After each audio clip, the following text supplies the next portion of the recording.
बरोबर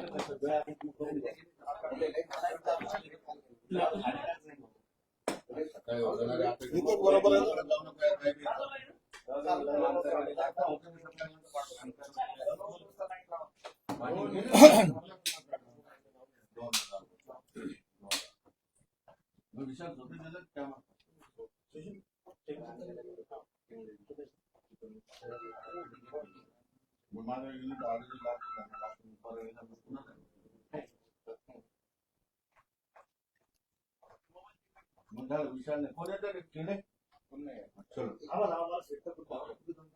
फोन करा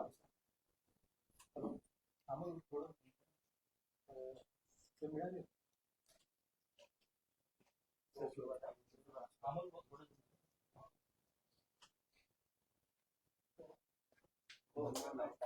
करा ना मी ऍक्सेप्ट करा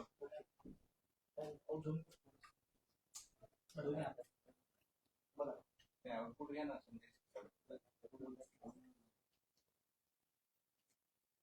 आणि काय प्रश्न आहे ते पाठवा आता आलं माहिती काय काय फक्त याच्या घटना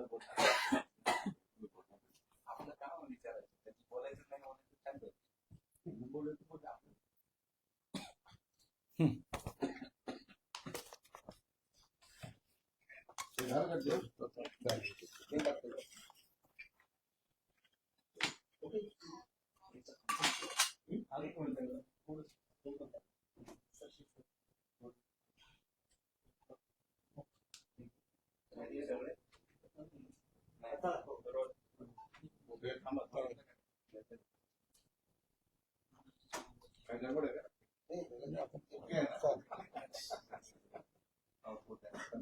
हेलो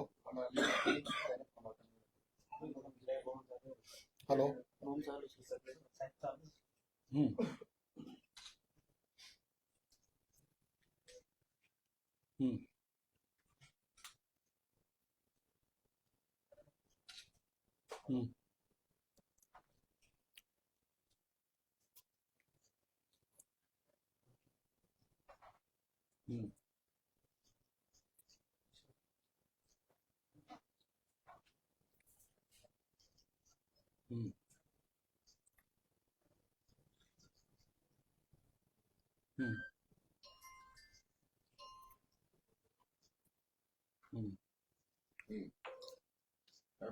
ठीक है प्रेस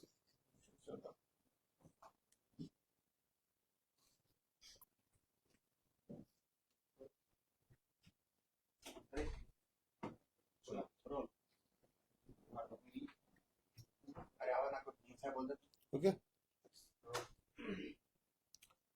काल संध्याकाळी 10:30 ते 11च्या दरम्यान मी सर्व कार्यक्रम आटपून आलो घरात आतमध्ये पॅसेज मध्ये गाडी लावली ना उतरून आतमध्ये जायला लागलो तेवढ्यात लाईट 1 मिनिटासाठी गेली माझ्याकडे जनरेटर असल्यामुळे तातडीने ते जनरेटर 1 मिनिटाच्या अंतराने सुरू झालं बाहेर काय घडतं याची मला कल्पना नव्हती एक इसम आतमध्ये आला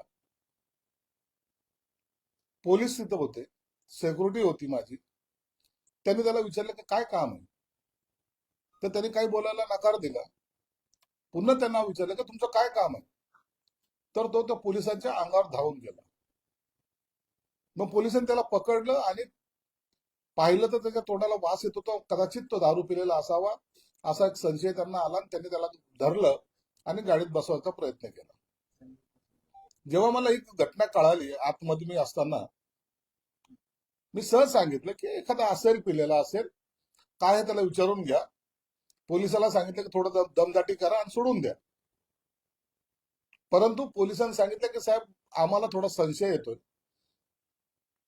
इतके रात्रीचा मोटरसायकलीवर येणारा इसम कोण आहे आम्हाला सहनिशा त्याची करावी लागेल आम्ही आमच्या पद्धतीने तपास करतो नंतर आम्ही त्याला सोडून देऊ मग त्याला मेडिकलला घेऊन गेले आणि त्या मधल्या कालावधीमध्ये काही माहिती पोलिसांनी जमा करायला सुरुवात केली की नेमका हा इसम कोण जर माझ्या मतदारसंघाला लागून असलेला प्रदीप जायस्वालचा मतदारसंघ त्या ठिकाणी पोलीस स्टेशनच्या समोर समतानगरचा तो रहिवासी आणि पोलिसांची काही माहिती काढली, त्याच्यामध्ये मग तो गुन्हेगार आढळला. 324चे काही कलम त्याच्यावर आहे. 103 म्हणजे खून, 302 आता ते 103 झालं का, तेच कलम काय असावं. 302 मध्ये तो सह आरोपी आहे. मी रात्रीची घटना विसरून गेलो होतो, मला कल्पना नव्हती, म्हणलं पिल्याला सोडला असेल, परंतु सकाळी जी काही मला माहिती मिळाली की त्याला या सगळ्या त्याचा क्राईम रेकॉर्ड जो पाहिला तर तो थोडासा खतरनाकच आहे. पोलीस त्यांच्या पद्धतीने तपास करतायत, परंतु आता जी काही मला माहिती मिळाली की तो निघताना मोटरसायकलीवर 2-3 मित्राला त्याने सांगितलं कि आज मेरे को बड़ा काम मिला है और अपने पास बहुत पैसे आने वाले. आता नेमकं कोणी त्याला काय काम दिलं किंवा काय त्याचा होता इरादा होता त्याची मला कल्पना नाही. पोलीस त्यांच्या पद्धतीने तपास करतायत. मागे सुद्धा काही नोटाच्या प्रकरणामध्ये जे काही बनावट नोटा असतात त्या प्रकरणामध्ये सुद्धा त्याचा हात असल्याचा संशय आहे, म्हणून पोलीस त्याच्या पद्धतीने तपास करतायत. परंतु खऱ्या अर्थानं मी ज्याला किरकोळ घटना समजत होतो ती थोडी सिरियस होण्याच्या मार्गावर दिसते आणि मला वाटतं 1-2 दिवसामध्ये त्याचा सर्व खुलासा होईल. त्याला आता अटक केलेली आहे. त्याच्या संदर्भामध्ये जे माझ्याकडे आलं ते काल गुन्हा रजिस्टर केला, त्याच्यावर पहिले 324, 504, 507, 34 हा एक गुन्हा आहे. हा त्याचा फोटो आहे, हा त्याचा फोटो आहे. त्यांनी त्याच्यामध्ये गुन्ह्यामध्ये सौरभ अनिल भोले व 24 हा त्याचं नाव आहे आणि त्याच्यावर हे गुन्हे दाखल केलेले हे पोलिसाचा असलेला FIR. संसारमध्ये भोले याचा समावेश असल्याचं याच्यामध्ये दिसतंय. म्हणून हा क्राईम त्याचा ट्रॅक असलेला माणूस, आणि महत्वाचं म्हणजे आज मुझे बडा काम मिला है, माझ्याकडे जास्त पैसे येणार आहेत, तर हे त्याला कुणी सुपारी दिली किंवा काय याबाबत पोलीस तपास करतायत. नाही, पोलीस तपास करतात. मी तर आज सकाळी 6:30 ला बाहेर गेलो होतो कार्यक्रमाला, चांदवडला गेलो होतो, मी आता आलो. मला या मधल्या प्रकरणात काय काय घडलं याची मला कल्पना सुद्धा नाही. मी आता चांदवड म्हणजे नाशिक जिल्ह्यात जाऊन मी आता इथे येऊन बसलेलो आहे. म्हणून पोलिसांशी माझं तसं बोलणं झालेलं नाही. आता मी पोलिसांशी घरी गेल्यानंतर बोलेल, काय तपासामध्ये निष्पन्न झालं ते त्यांच्याकडून माहिती सुद्धा घेईल. तुमची सुपारी दिली असा तुम्हाला संशय आहे का? सुपारी आता काय सांगता येत नाही ना. माझ्याकडे मोठी रक्कम येणार होती असं जो आरोपी जर म्हणत असेल त्याच्या मित्रांना, तर ह्याच्या मागे काहीतरी असावं, कारण की त्याचा माझा संबंध काय आहे, मी त्याला ओळखत नाही. बरं, त्याचं माझ्या मतदारसंघातला नाही, आणि ते संसारनगर तिकड म्हणजे समतानगर पासून इकडे यायला जवळपास 5-6 किलोमीटर यायचं कारण काय, आणि तेही रात्री. म्हणून हा थोडासा संशय येतो, परंतु पोलीस तपास करतील. असं आहे की तुम्ही पालकमंत्री आहात, सरकार तुमचं आहे, तुम्हीच जर सुरक्षित नाही तर सर्वसामान्य औरंगाबादकरांनी काय सुरक्षा ठेवायची? हे बघा, काही जे अशा प्रकारचे या समाजामध्ये लोक असतात क्रिमिनल माइंडचे, त्यांचं काम गुन्हे करणं आहे आणि गुन्ह्याला पायबंद घालणं हे पोलिसाचं काम आहे. अचानक आलेल्या माणसाला पोलिसांना सुद्धा मी त्यांना दोष देणार नाही की अचानक आलेल्या माणसानं पोलिसांनी त्याला तिथं पकडलं ना, परंतु असे जे वृत्तीचे लोक असतात त्यांना कोणीतरी भयकवतं किंवा त्यांना काहीतरी लालच देतं, त्यामुळे असे गुन्हे घडतात. आम्हाला कधीही मला अनेक वेळेला असे धमक्या आल्यात, मी कधी प्रेसच्या समोर आलो नाही, मी कधी कुणा पुढे वाच्यता केली नाही. हे येतात धमक्या येणे वगैरे वगैरे, परंतु घरापर्यंत येऊन असं करणं हे मला वाटतं त्याचा हेतू काहीतरी वेगळा असावा, हे निश्चित आहे. असं आहे की त्याला माहित आहे त्या गुन्हेगार आहे, त्याला पोलीस काय आहे माहित आहे. मग तुमच्या घरी तुम्ही पालकमंत्री आहात, तुमच्याकडे पोलिसाचा बंदोबस्त असतो हे पण माहित आहे, तरी देखील तो तेवढी डेअरिंग करतो. माझा प्रश्न असा आहे की मग तुमच्याकडे येण्याची डेअरिंग करतो तर सामान्य लोकांचं काय होत असेल? निश्चितच आहे. याची आपण सर्वांनी दखल घेतलीच पाहिजे. अहो, त्याला क्रांचक पोलीस स्टेशनला घेऊन गेले तर त्या पोलिसाला म्हणलं तू 13 नंबर आहे का, म्हणजे काय, ज्यांनी चापट मारली तो म्हणतो इससे डबल बदला मैं तुमसे लूंगा, आणि बिंदास.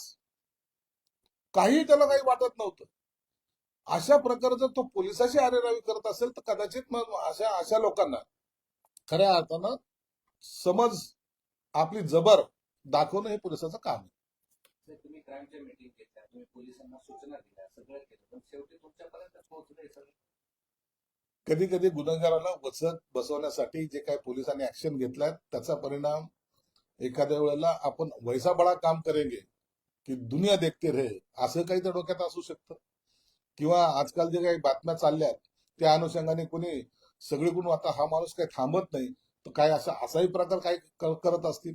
परंतु जोपर्यंत सत्यता समोर येत नाही तोपर्यंत मी कुणावर आरोप करणार नाही, भाष्य करणार नाही. परंतु हा जो पकडले गेलेला आरोपी होच याचा तपास पोलीस योग्य दिशेने करतील असा माझा विश्वास आहे. तुमची सुरक्षा आहे ती तेवढी योग्य वाटते तुम्हाला की सुरक्षा आणखी कडक पाहिजे? नाही, सुरक्षा आहे तेवढी ठीक आहे. सुरक्षा आणखीन वाढवणं याचा अर्थ असा होत नाही. पूर्ण ताफाच घेऊन मी फिरलं पाहिजे असं मला त्याची आवश्यकता वाटत नाही. जे पोलीस माझ्याकडे आहेत ते सफिशियंट आहे. हे पोलीस यंत्रणेचं अपयश आहे का? नाही, अपयश म्हणता येत नाही. अचानक आलेला एखादा आरोपी हे पोलीस यंत्रणाचं अपयश नाहीये. परंतु पोलिसांनी आता या सगळ्या गोष्टीवर बारकाईने नजर ठेवली पाहिजे. पोलिसांनी मध्यंतरी जेव्हा हे बाकी अतिक्रमण किंवा इतर सगळं चाललंय त्या टायमाला पुरेपूर बंदोबस्त सर्वांना दिलेला आहे. सर्व आमदाराला दिलेला आहे, लोकप्रतिनिधी दिलेला आहे, मलाही दिलेला आहे. म्हणून पोलीस आपलं काम करते. आपण त्यांच्यावर आरोप लावून या गुन्हेगाराला मुक्कट सुटायला संधी देऊ नये असं माझी विनंती राहील. तापा पोहोचतोय त्याच वेळेस लाईट पण जाते तर शंकेचं वाटत नाही का? शंकेचं तर निश्चित आहे ना. मी गाडीतून उतरतो आणि लाईट जाते. मी सगळ्यांना आता सांगितलं का आपलं तो काय डीव्हीआरचं काय म्हणतात ते पहा कुठे येते. म्हणजे सर त्या टायमाला लाईट गेली होती आणि जनरेटर चालू व्हायला 1 मिनिटाचा कालावधी लागतो. त्याच्यानंतर ते कॅमेरे जे सीसीटीव्ही लावलेले आहेत ते कॅमेरा चालू व्हायला आणखीन 1-2 मिनिटं लागतात. म्हणून तेवढ्याच कालावधीमध्ये जर माझ्याकडे जनरेटर नसतं तर कदाचित आणखीन दुसरा प्रकार, अनुचित प्रकार घडला असता. हे नाकारता येत नाही. लाईट कोणी बंद केली याचा काही चौकशी केली की? नाही, आपण जनरल पाहतो. मी आता त्या गोष्टीकडे एवढं सिरियसली पाहिलेलंच नाही. मी त्या माणसाला तो जो कोणी आला होता त्याला एखादा पिलेला फक्त असं असेल एखादा म्हणून त्याच्याकडे त्या दृष्टीने पाहिलं. त्याला तो खुनी आहे या अँगलने मी त्याच्याकडे पाहिलं सुद्धा नाही. असं आहे की रात्री सगळा प्रकार होता आणि पोलीस सकाळी पंचनामा करतात. नाही, सकाळी नाही, रात्री त्यांनी आले, त्यांना अटक केली. माझ्या व्हॅनमध्येच अटक केली होती. पंचनामा सकाळी करत होते त्यावेळेस तिथे आम्ही पोहोचलो. आता ते पोलिसांचं ते काम आहे. आता पोलीस कसं पंचनामा करत होते, काय करत होते त्याच्याबद्दलची मला कल्पना नाही. पण रात्री मेडिकलला घेऊन गेले एवढीच मला माहिती होती. आणि सकाळी आज पंचनामा केलाय तर ठीक आहे. ते त्यांच्या पद्धतीने पंचनामा करतील. मला वाटतं तपास योग्य दिशेने करतील. बरं, तुमच्यावर जेव्हा जेव्हा आरोप झाले बऱ्याच ठिकाणी आपण पाहिजे की ते व्हिडिओ बाहेर आले त्यानंतर तुम्हाला असं वाटलं की तुमच्या जीवाला धोका आहे किंवा कोणाचा माता शिकस्त काही लोकांचं आहे, काही लोकांना हे थोडंसं सहन होत नाही म्हणून असा प्रकार करायचा प्रयत्न जरूर करतील ते. परंतु या अशा प्रकाराला मी घाबरणारा माणूस नाहीये. राजकारणामध्ये हे असे प्रकार घडतात आणि ते इथपर्यंत येतील याची मला जाणीव नव्हती. परंतु जर असं कोणी आलं तर आता मी सावध राहील. निश्चित आलेला माणूस वापस जाणार नाही याची काळजी घेईल. इतर थोडंसं नॅशनल स्टेट लेवल ते काय? तुमचा एक सहकारी जो आहे तो त्याच्यावरती आरोप होते कृषी मंत्र्यावर कोकाटेवर की सभागृहामध्ये खेळताना पकडले तेव्हा त्याचा व्हिडिओ पाहिला होता. सभागृहात तुम्ही अनेक वर्ष आहात, 20-25 वर्ष आहात, जिथं सामान्य लोकांचे प्रश्न मांडले जातात त्याचं गांभीर्य दिसत नाहीये की तिथे आता मोबाईल बंदी करायचे काय आमदार अशा प्रकारचं पण सभागृहामध्ये माणिकराव कोकाटे रमी खेळतात असा व्हिडिओ आलाय.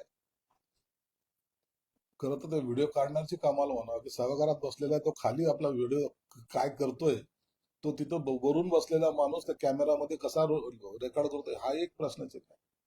परंतु एक निश्चित आहे, सभागृहामध्ये जर रमीचा गेम खेळत असेल तर हे करणं योग्य नाहीये. परंतु नेमका रमीचा गेम होता किंवा काय होता याची मला कल्पना नाही. परंतु आपल्याकडे प्रत्येकाची नजर असते एवढं मात्र मला या अधिवेशनामध्ये कळालं. ओके.